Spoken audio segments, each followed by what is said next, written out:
Guys, about a year ago, I picked up the Harbor Freight Predator 11,500 watt Tri-Fuel Inverter. This is what many would call one of Harbor Freight's best generators. Now, it's sat in my garage for the whole winter, so let's pull it out and start it up, and let me tell you how it's performed over the last year and if I would buy this again. Now, because this unit has been sitting for so long in my garage, I want to get all the cobwebs off, all the dirt and dust off of this, clean it up a little bit. Then we're going to check the oil. I stored it with no gasoline because I try to run off of propane every time I use it. And then we're going to hook up a bottle of propane and let's see if this thing starts, because I did not even plug this in to charge it over the winter. All right, so what I've done right now is I've just opened the side panel because I wanted to check the oil. And my opinion remains the same after a year. I hate this oil design. It is impossible to see the oil fill unless you're literally on the ground. You cannot even sit in a chair. You have to be on the ground in order to see the fill plug and to take it out and to check the oil. This is the drain hose. The drain hose is fine, but the fill plug is just awful. This whole side panel should actually come off. Like you just can't see down there.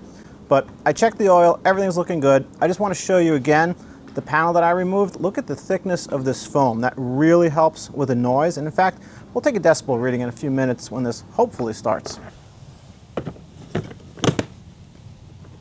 Okay, the next thing I want to do, just because it's been sitting for so long, is I just want to open the other compartment and make sure that no animals got in here, no mice, everything looks okay. There's no chewed or frayed cables. Let's take the camera with us. And everything is looking good in here. I do need to buy a cover for this just to kind of protect it a little bit more in the garage.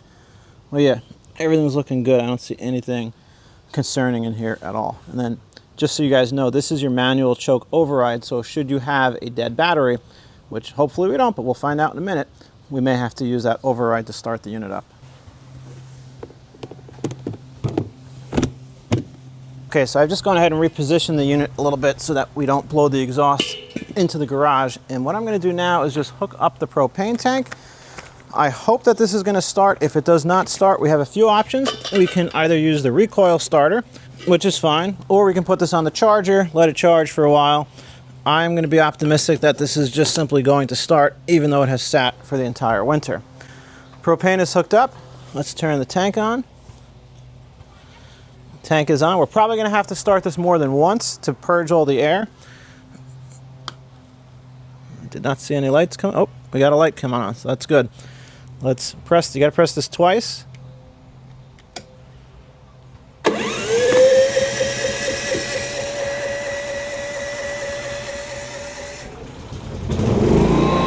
All right, that was actually much better than I thought. I, A, did not think it was going to start, and B, I thought it would take at least 2 attempts to purge all the air out of that line, having sat here for, I don't know, 5 months at this point. But no, started right up. So that's great. Let me go ahead. I'm going to put a load on the generator, and then we're going to talk about what it's been like owning this for the past just about a year. Okay, I am roughly 20 feet away from this generator, maybe a little bit less. I'm going to hold my decibel reader in front of it just so you can see what a decibel reading is like. Let me stop talking. All right, so we're at 59.7. It's roughly 60 decibels at probably 18 feet away at idle. That is not bad at all. I'm telling you, this is a very, very, very quiet unit. All right, so I've got a space heater plugged in. We'll walk over to the generator in just a second, but let's get another decibel reading. So we're roughly 65 decibels now that we're pulling about 1,600 watts. Again, we're not even 20 feet away. We're roughly 18 feet, 15 feet away from the generator.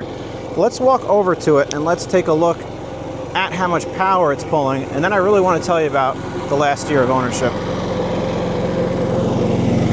Coming over to the screen, hopefully you can see that we're pulling 1,240 watts. Let me just turn the space heater off so you can hear the sound difference. So hopefully you heard it throttle down. Let me turn the space heater back on.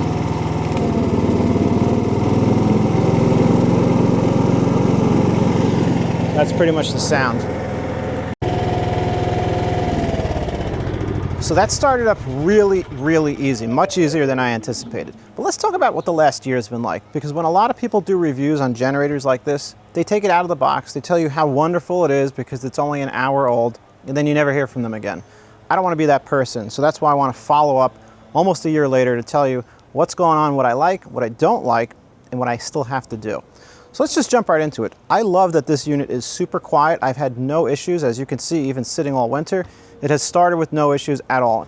I've done 2 oil changes on this unit since I've used it, in addition to the initial break-in oil changes, of which I think I did 3, so 5 total, but 2 since it's actually been in use. I haven't put a ton of hours on this. I have hooked it up to the house. I've hooked it up to the transfer switch a few times for brief outages, and I've used this to charge my portable power stations. It does an excellent, excellent job. But I want to come back to the house for a second, because I said I hooked it up to my transfer switch, and I did, but there is one issue with this unit that I still have to address. This has a bonded neutral. You want a floating neutral when you're hooking up to a transfer switch. Now, Harbor Freight makes 2 versions of this. This version is the one that's more annoying to make a floating neutral. The other version, which I think is for sale in California, I'm not really sure, but that one has a lug that you can basically unscrew on the side, disconnect that neutral wire, and you can make it floating. This doesn't have that. So what this one is I'm gonna have to take this front panel off, and I'm gonna have to unbond the neutral from the ground. That's probably gonna be a little annoying. I will do a video on that because it's important, because you don't want 2 bonded neutrals, one at the unit and then one at the panel of your house. Now, can it still work? Yes, it can, and I have used it. It is not the ideal way to use it though. You really should unbond this, so I'll do a follow-up video where we unbond it together. The other thing that I just want to point out, and I've learned more about this, obviously I knew it initially, but the weight is kind of annoying. This is a very heavy generator. It's fine if you're just going to wheel it from the garage and wheel it out into the driveway, wheel it out into the backyard, but if you have to go up even a small little step, and I'm going to show you the little step that I have, it's really irritating because it is just so heavy. And just to show you, from the driveway to get it up to the backyard, I've got to get up this little curb here. Now, this is not the end of the world, but that generator is almost 300 pounds, and so you have to kind of lift half of it up, and you have to come back into the driveway and pick the other half up. It's just not easy. If you had 2 people, it would probably be easier, but you know, despite these wheels being a decent size, they're not really easy to hop a curb like that. Again, not the end of the world, but just something I want to point out. Now, there's another thing I want to point out, because we lost power here at the house roughly 2 weeks ago. We had a massive heat wave. Temperatures got up to 105 here in New York, and Con Edison, our electric carrier, basically couldn't handle the load, and we had a whole bunch of problems. So the town that I live in, we lost power for about 8 hours, but nearby towns lost power for several days. So in the 8-hour time frame, I actually used my portable power stations. I used a Jackery, I actually used 2 Jackery units and a Blue Eddy unit, and I was able to keep the house going, but those units got really low to the point where I was going to have to hook them up to the generator, and it got so hot that I basically was going to hook the generator up to power the mini splits. Fortunately, the power came back on, but it did get me thinking. I didn't really think I had enough fuel to run this continuously for 2 or 3 full days, and by continuous I mean non-stop, because we had air conditioning that needed to be powered. So keep in mind that your fuel usage is going to be much greater on a unit like this than on a small Champion or even the 5,000 watt Predator. Now, fuel usage is not a fault of the generator. It's a huge unit, so it's got a huge tank. Just make sure you've got plenty of fuel on hand. I primarily run off of propane. I do have some gasoline storage. The house does have natural gas service, and so what I want to do, and I just have not gotten around to it, is I want to get a natural gas spigot on the outside of the house, because then I basically have unlimited fuel. But if you don't have natural gas and you don't have propane, make sure you have enough gasoline to run this continuously, because it does take a lot of fuel. The most annoying part of ownership, and it's not even an annoying part, but I just want to be fully transparent, was getting this at the store and getting it home. It was actually exceedingly difficult to get this into a vehicle and get it back and then get it out of the vehicle, just because the box was so massive and you're looking at 250, 260 pounds of just dead weight. But your results may vary. It's not the end of the world, but again, I just want to point that out. In those very minor issues, I have been exceptionally pleased with this generator. Would I buy it again? The answer is an absolute yes. I mean, I would buy it immediately. If this just disappeared right now, I would get straight in the car and go to Harbor Freight and buy another one, because it is very quiet compared to traditional generators. Despite the fact that it is thirstier for fuel than a small unit, it's still efficient. I've done 2 runtime tests on the channel, so check those out if you're interested in the runtime. Like I said, I primarily run on propane, but I am eventually going to hook it up to natural gas, and that will be unlimited runtime. But speaking of runtime, I want to be very clear.